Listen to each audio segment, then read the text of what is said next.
ओम साथियों, आइए आज शुरुआत करते हैं। अभी तक हमने जो पढ़ा था वो एशिया हम पढ़ रहे हैं। सातों कॉन्टिनेंट के हम सिर्फ कॉन्टिनेंट के नाम हमने पढ़े हैं अभी। और हमने एशिया कॉन्टिनेंट की जो कंट्रीज हैं उनसे शुरुआत की थी। हम दक्षिणी एशियाई देश पढ़ चुके हैं, दक्षिणी पूर्वी एशियाई देश पढ़ चुके हैं, पूर्वी एशियाई देश पढ़ चुके हैं। आज हम बात करेंगे सेंट्रल एशिया की। किसकी बात करेंगे? हम बात करेंगे सेंट्रल एशिया की। आइए देख लेते हैं सेंट्रल एशिया में कौन कौन से देश आते हैं। देखिए, सबसे पहले तो हम एक चीज समझ लेते हैं। अभी हमने पढ़ा था कि जो द्वीप है वो द्वीप की जो परिभाषा है वो यह है कि जमीन का कोई छोटा सा टुकड़ा चारों तरफ पानी से घिरा हुआ हो। और महाद्वीप की क्या है कि कोई जमीन का बड़ा टुकड़ा चारों तरफ से समुद्र से घिरा हो, उसको हम महाद्वीप कहते हैं। किंतु एशिया के मामले में ऐसा नहीं। देखिए, अपने आप में अगर सिर्फ इसी परिभाषा पे हम बात करेंगे तो एशिया अकेला कोई महाद्वीप नहीं हो सकता। क्यों नहीं हो सकता है? क्योंकि अगर हम ध्यान से देखें, रसिया को हम लोग जानते हैं, रसिया एशिया का है, ना कि रसिया यूरोप का है, ना कि एशिया का है। लेकिन उसका लगभग 70% हिस्सा एशिया में आता है। अगर 70% हिस्सा एशिया में आता है तो फिर उसकी गिनती यूरोप में क्यों होती है, एशिया में क्यों नहीं होती? तो आइए पहले हम समझते हैं कि जो सबसे पहले हम समझने का प्रयास करेंगे क्या कि जो रसिया है वो एशिया का भाग ना होकर यूरोप का भाग क्यों है। देखिए, सबसे पहले तो एक मुख्य कारण समझिए। एक यूराल पर्वत है जिसको कहा गया उराल पर्वत। कहां पे है ये रसिया में है। कहां पे है? रसिया में है। और जो कि यूराल पर्वत से इधर का एरिया है उसे साइबेरियन इलाका कहा गया, जो एशिया में आता है। किंतु जो उसका पश्चिमी क्षेत्र है, जो पश्चिमी क्षेत्र है यूरोप का, रसिया का, वह यूरोपियन रशियन कहलाया, यूरोपियन रसिया कहलाया। इसके पीछे मुख्य कारण यह है, किसी भी देश की राजधानी जिस क्षेत्र में आएगी वह कॉन्टिनेंट, उसी कॉन्टिनेंट में वह देश गिना जाएगा। जैसे इसकी राजधानी रसिया की मॉस्को है, तो मॉस्को किधर है? मॉस्को इधर है। इस वजह से ये पूरा रसिया किस में काउंट होता है? रसिया कंट्री यूरोप में काउंट होती है। लेकिन छात्रों का एक सवाल उठेगा कि आपने बताया द्वीप और महाद्वीप चारों तरफ से पानी से घिरे होते हैं, और ये तो महाद्वीप है, एशिया महाद्वीप है, लेकिन ये पानी से तो चारों तरफ से नहीं घिरा हुआ है। लेकिन मैं आपको बता दूं, जो भौगोलिक के अध्ययन रत व्यक्ति थे जिन्होंने इसको डिस्ट्रीब्यूट किया, उसने इसको डिस्ट्रीब्यूट किया इनकी ऐतिहासिक कंडीशंस पे, इनकी संस्कृति पे। इसके आधार पे यूराल पर्वत को इनको माना गया कि यूराल पर्वत से इधर के जो हैं वो यूरोपियन कंट्रीज कहलाए जाएंगे, और इधर का जो है वो एशिया कहलाया जाएगा। इसमें एक चीज और है, एशिया और यूरोप को मिलाकर एक कॉन्टिनेंट बनता है जिसका नाम है यूरेशिया। क्या नाम है? यूरेशिया। किसे मिलाकर बनता है? यूरोप और एशिया को मिलाकर यूरेशिया बनता है। और इसी में से यूरोप अलग होता है और एशिया अलग होता है। तो ये ध्यान रखेंगे कि यूरोप और एशिया को मिलाकर कौन सा कॉन्टिनेंट बना? यूरेशिया बना।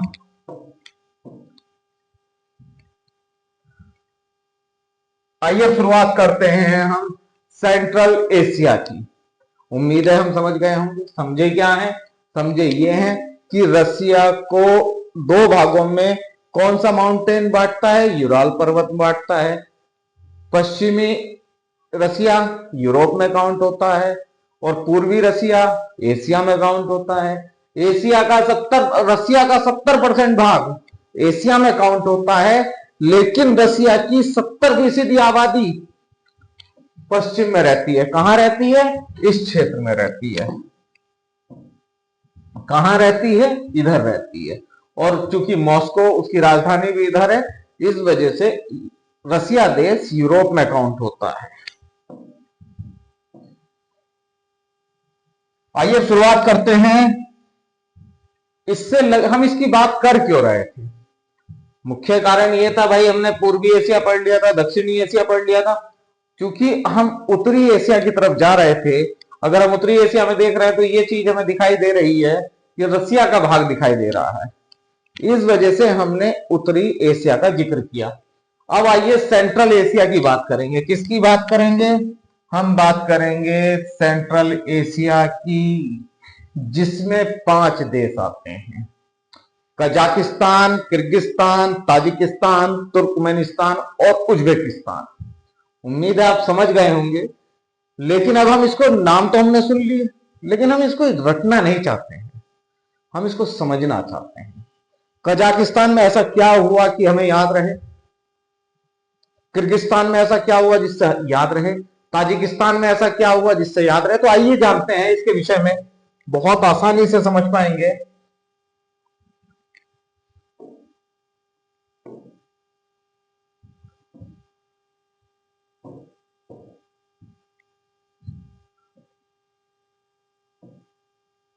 आइए, हम कौन से क्षेत्र की बात कर रहे हैं? हम बात कर रहे हैं रसिया के नीचे के देशों की। ध्यान रहे, एक सोवियत संघ बना था, और सोवियत संघ, उसे अंग्रेजी में यूएसएसआर कहा जाता है। जब हम रसिया पढ़ेंगे तब इसका जिक्र जरूर आएगा, लेकिन सिर्फ इसे समझिए कि एक सोवियत संघ बना, एक संगठन बना कई देशों को मिलाकर, और वह कुछ सालों के बाद सन 1991 में उसके डिस्ट्रीब्यूशन हो गए, वह बट गया, बिखर गया। और कितने देशों में बटा? वह बटा 15 देशों में। एक तो स्वयं रसिया, और उसके अतिरिक्त 14 और देश। वे कौन कौन से देश हैं? ये हमें रटने की जरूरत नहीं है, ना याद करने की जरूरत है, हम खुद समझ जाएंगे। ये 5 देश सोवियत संघ के हिस्सा रह चुके हैं। जो आज आप रसिया देख रहे हैं, सिर्फ रसिया इतना नहीं था। ये Kazakhstan, Kyrgyzstan, Tajikistan, Turkmenistan, Uzbekistan, ये सब यूएसएसआर का भाग था, जो उस समय, आज के समय हम रसिया कहते हैं। रसिया सिर्फ एक देश है। सोवियत संघ 15 देशों से मिलकर बना हुआ था, और जब वह बटा तो 15 देशों में बटा। कौन कौन से? उनमें से ये 5 देश भी अलग हुए। आइए समझते हैं। यूएसएसआर से अलग होने वाले देश हैं ये। किससे? यूएसएसआर, सोवियत संघ। उम्मीद है समझ रहे होंगे। अब आपको रटना नहीं, अब आपकी समझ में आ जाएगा हम किन देशों की बात कर रहे हैं। हम बात कर रहे हैं रसिया से लगे हुए इन देशों की बात कर रहे हैं, जो इधर से चीन से लगे हुए हैं, इधर रसिया से लगे हुए हैं। आइए इसके आगे की कंडीशन देखते हैं। रामायण हमने सबने सुनी है, सबने कुछ ने पढ़ी होगी, लेकिन सुनी सबने है। उसमें किस्सा ऐसा आता है, जब भगवान श्री राम लंका जाने के लिए समुद्र देवता से रास्ता मांग रहे होते हैं, तो समुद्र देवता रास्ता नहीं देते।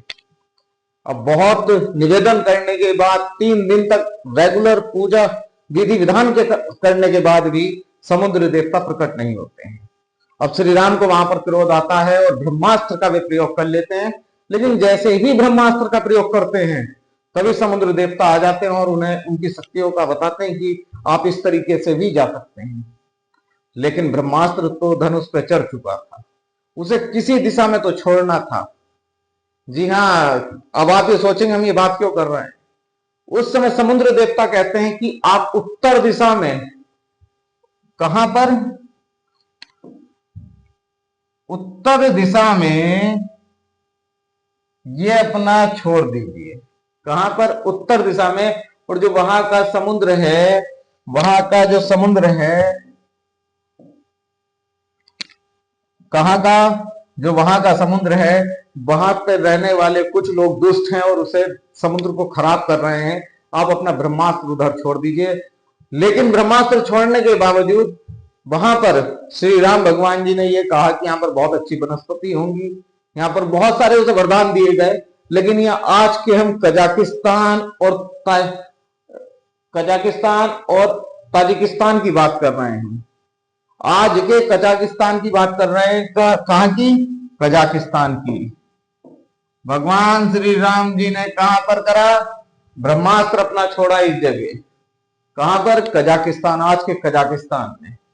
उम्मीद है समझ गए होंगे। रामायण काल में श्री राम भगवान जी ने ब्रह्मास्त्र उत्तर दिशा में आज के किस देश पर छोड़ा था? कजाकिस्तान। कहां पर? कजाकिस्तान में छोड़ा था। उम्मीद है आपकी समझ में ये आ गया होगा। कौन सा देश है ये? ये है कजाकिस्तान। आइए अब इसके विषय में आगे पढ़ते हैं।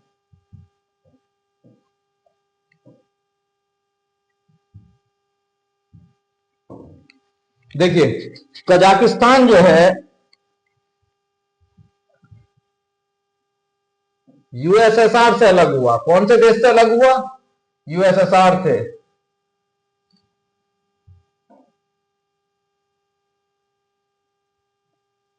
भगवान श्री राम ने अपना ब्रह्मास्त्र आज के कौन से देश पर छोड़ा था उस समय?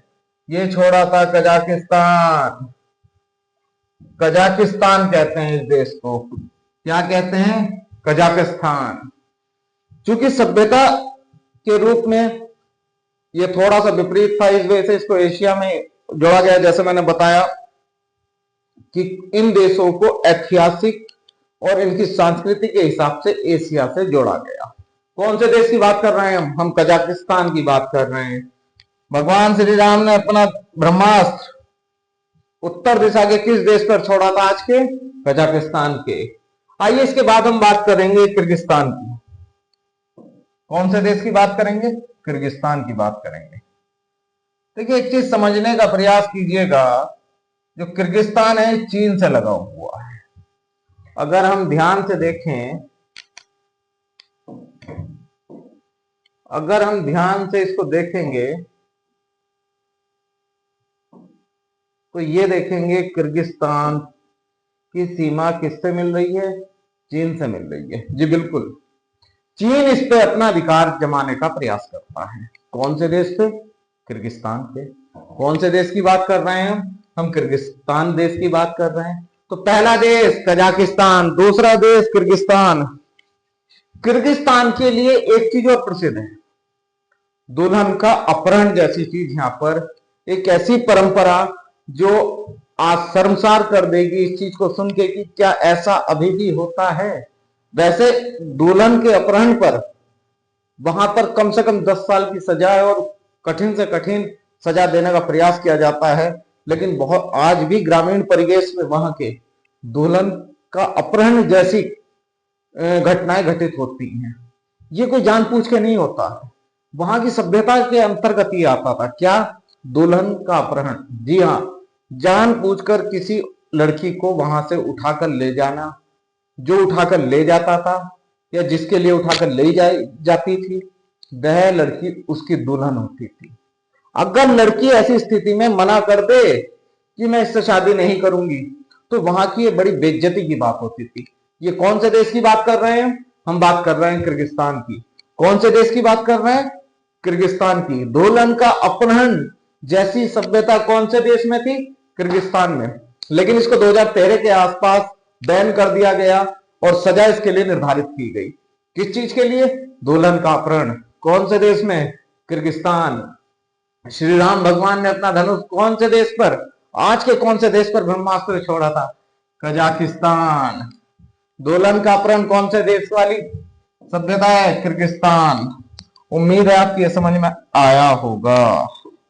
तो ये दो देश हम समझ चुके हैं, हमें नाम से याद नहीं करने हैं, हमें याद करना है भगवान श्री राम ने अपना ब्रह्मास्त्र आज के कौन से देश में उस समय छोड़ा था। तो वह देश है कजाकिस्तान। कौन सा देश है?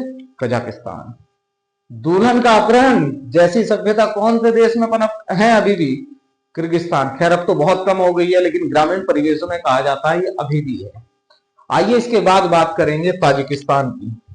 कौन से देश की बात करेंगे हम? ताजिकिस्तान की। अभी हमने किर्गिस्तान के बारे में बात कर रहे थे। ये बात सत्य है कि किर्गिस्तान चीन से इसका विवाद चलता है।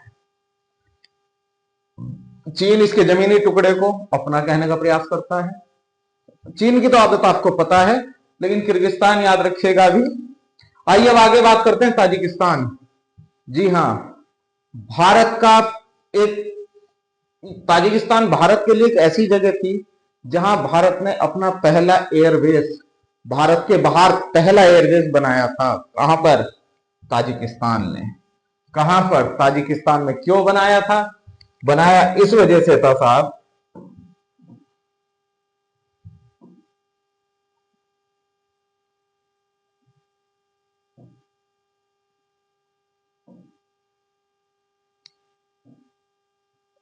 बनाया इस वजह से था कि देखिए, ताजिकिस्तान में अपना एयरबेस बनाने से क्या फायदा? हम चीन पर भी अपनी निगाह रख सकते थे। कहां पर? चीन पर भी।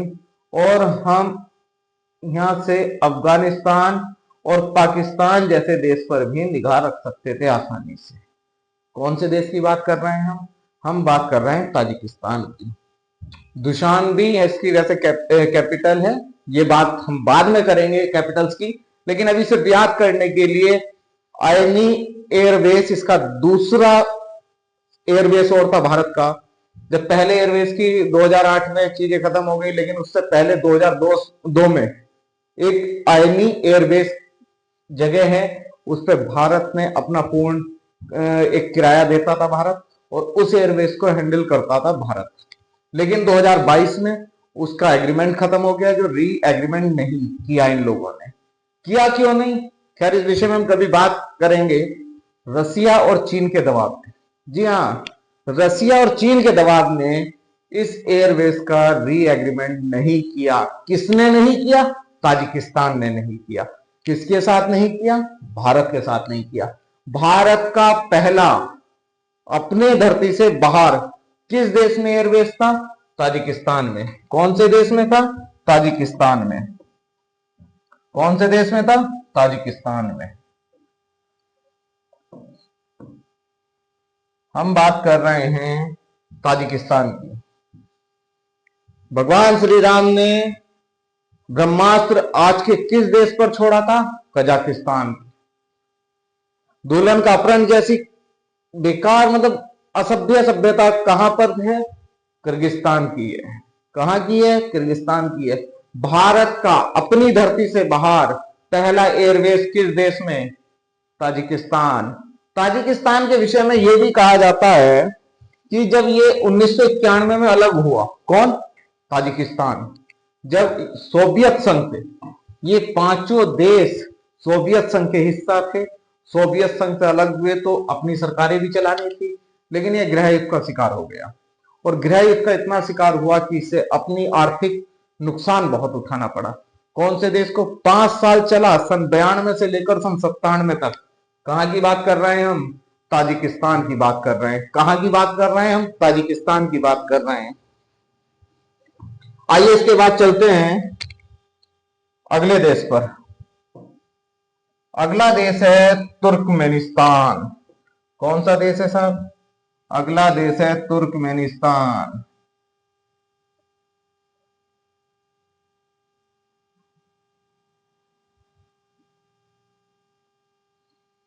ये देखिए, अगला देश कहां पर स्थित है? तुर्कमेनिस्तान में। कहां पर? तुर्कमेनिस्तान। अगला देश कौन सा है? तुर्कमेनिस्तान।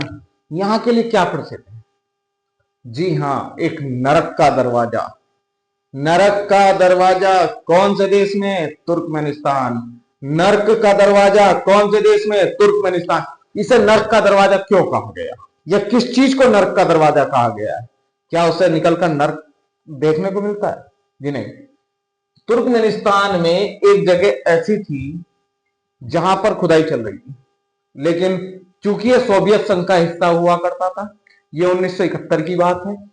यहां पर एक खुदाई चल रही थी, जहां पर खुदाई करते समय एक जगह से मीथेन की गैस निकलनी शुरू हो जाती है। कौन सी गैस निकलनी शुरू हो जाती है? Methane gas. कहां की बात कर रहे हैं? तुर्कमेनिस्तान की बात कर रहे हैं। तो उन वैज्ञानिकों ने सोचा, क्यों ना इस पे आग लगा दी जाए, कुछ दिन या कुछ हफ्तों में चल के ये बंद हो जाएगी, लेकिन अगर ये ऐसे फैलेगी तो नुकसान पहुंचाएगी। उन लोगों ने उसमें आग लगा दी। किसमें आग लगा दी? उसी मीथेन गैस वाली उसमें। गैस में जब आग लग गई तो यकीन मानना वो गैस आज तक भी बंद नहीं हुई। अधिक हो चुके हैं, 50 सालों से भी ज्यादा, लेकिन वह गैस आज तक बंद नहीं हुई। उसी को कहा जाता है नर्क का दरवाजा। उसको बताया जाता है कि ये लगभग लगभग 230 फीट तो चौड़ी है, वह गड्ढा जो है वह 230 फीट चौड़ा हो चुका है और तकरीबन तकरीबन 98 फीट गहरा हो चुका है। खैर, अब वहां से आग कम जल रही है, लेकिन आग आज भी जल रही है। लोग देखने जाते हैं नर्क के दरवाजे को। कौन से दरवाजे को? नर्क के दरवाजे को। कहां पर है? तुर्कमेनिस्तान में है। कहां पर है? तुर्कमेनिस्तान में है। उम्मीद है हम समझ गए होंगे, आप समझ चुके होंगे इस चीज को कि हम किसकी बात कर रहे हैं। हम बात कर रहे हैं तुर्कमेनिस्तान की। आइए अब हम सेंट्रल एशिया के 5वें देश की बात करते हैं, जो हमारे इतिहास में एक बहुत महत्वपूर्ण कड़ी जोड़ता है। हमारे इतिहास में एक बहुत ही महत्वपूर्ण चीज यहां से हुई जो याद करने योग्य है, और देश का दुर्भाग्य भी था कि वहां पर ऐसी घटना घटित हुई। कहां पर? उज्बेकिस्तान की बात कर रहे हैं। कौन से देश की बात कर रहे हैं? उज्बेकिस्तान की बात कर रहे हैं। ऐसा क्या हो गया था यहां पर? हम जानते हैं यहां पर एक जगह का नाम है ताशकंद। कहां पर है ये है उज्बेकिस्तान में। आज के उज्बेकिस्तान में, आज के उज्बेकिस्तान में एक जगह है ताशकंद, और जितने विद्यार्थी हैं उन्होंने या तो सुना होगा या पढ़ा होगा, पर ना सुना हो ना पढ़ा हुआ हो तो आज मैं बता दे रहा हूं, ताशकंद समझौता ये हुआ था भारत और पाकिस्तान के युद्ध को रोकने के लिए। कब हुआ था? 10 जनवरी 1966 को हुआ था। जी हां, जब 1965 में 5 अगस्त 1965 में एक युद्ध छिड़ता है पाकिस्तान की तरफ से, और भारत उसका मुंहतोड़ जवाब देता है, और इतना जवाब देता है कि हम लाहौर तक अंदर घुस चुके होते हैं, लेकिन तभी एक समझौता करना पड़ जाता है। उस समय के वर्तमान प्रधानमंत्री लाल बहादुर शास्त्री जी को। कहां पर? सोवियत संघ। उस समय ये क्या हुआ करता था? सोवियत संघ के ताशकंद में। कहां पर? सोवियत संघ के ताशकंद में, जो आज उज्बेकिस्तान देश में है। कौन से देश में है? उज्बेकिस्तान देश में है। 10 जनवरी 1966 को जब लाल बहादुर शास्त्री जी इस एग्रीमेंट पे या इस समझौते पर साइन करते हैं तो युद्ध की समाप्ति हो जाती है। लेकिन ठीक इससे अगले दिन सुबह वह अपने कमरे में यहीं पर मृत पाए जाते हैं। ऐसा पूरी रात में क्या हुआ कि देश का एक प्रधानमंत्री किसी अन्य देश में एक समझौता साइन करते हैं और अगले दिन उनकी मृत्यु हो जाती है। यदि आपके अंदर सवाल उठ रहे हो कि कुछ और हुआ होगा, तो शायद ही कुछ और हुआ भी हो, क्योंकि कहने वाले कहते हैं कि जब उनकी बॉडी भारत में आई तो उनकी बॉडी थोड़ी नीली पड़ चुकी थी। कुछ इस तरीके की चीजें उठती हैं, और अगर आप गूगल पे सर्च करेंगे तो ये चीजें देखने को भी मिलेंगी। ये हम कौन से देश की बात कर रहे हैं? ये हम बात कर रहे हैं उज्बेकिस्तान की। कहां के देश की बात कर रहे हैं? उज्बेकिस्तान देश की बात कर रहे हैं। उम्मीद है ये आपके समझ में आ गए होंगे कौन से देश हैं। ये देश हैं सेंट्रल एशिया के देश। कहां के देश हैं? सेंट्रल एशिया के देश हैं।